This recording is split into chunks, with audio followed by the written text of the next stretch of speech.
Saudi আরবের এক অন্ধ হাফেজ, তাকে ডেকে প্রশ্ন করা হলো, আল্লাহ তোমাকে চোখ দে নাই, তুমি না দেখে আল্লাহর কোরআন মুখস্থ করেছ, তুমি বলো আল্লাহ যদি তোমাকে চোখ দে তুমি সর্বপ্রথম কি দেখবে?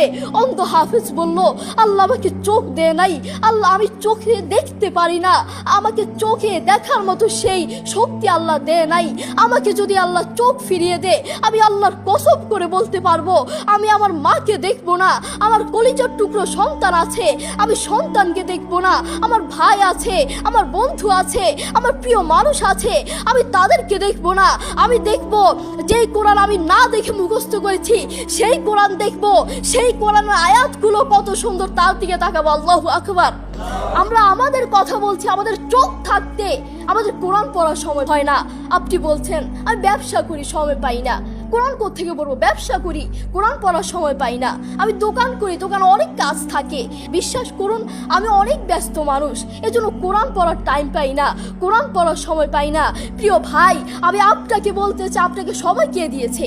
আপনাকে সময় কে দিয়েছে? যেই আল্লাহ আপনাকে সময় দিয়েছে সেই আল্লাহর জন্য আপনি কোরআন পড়তে পারেন না। আপনার চেনা ফলমান আসমানের নিচে জমিনের উপর আরেকটাও হতে পারে না। কথা বলেন ঠিক কিনা? দেখবেন মাথায় যত টেনশন থাকুক না কেন সব চলে যাবে। আমাদের বাসায় একটা সাউন্ড বক্স আছে। আমাদের পরিবারের সবার যখন মন ভালো না থাকে, আমার দাদা দাদু, আমার বাবা মা, ভাই বোন, কারো যদি মন ভালো না থাকে, তখন আমার বাবা সেই সাউন্ড বক্সে কোরআন তেলাওয়াত লাগিয়ে দেয়। আমার বাবা বলে, যখন কোরআন তেলাওয়াত শুনি মাথায় যতই টেনশন থাকুক না কেন সব চলে যায়, মন ফ্রেশ হয়ে যায়, মাথায় কোনো টেনশন থাকে না। আপনারাও চেষ্টা করবেন। আল্লাহ তাআলা বলেছেন, আর রহমান আল্লামাল কুরআন খালাকাল ইনসান, দয়াময় আল্লাহ তিনি কোরআন শিক্ষা দিয়েছেন, তিনি মানুষকে সৃষ্টি করেছেন।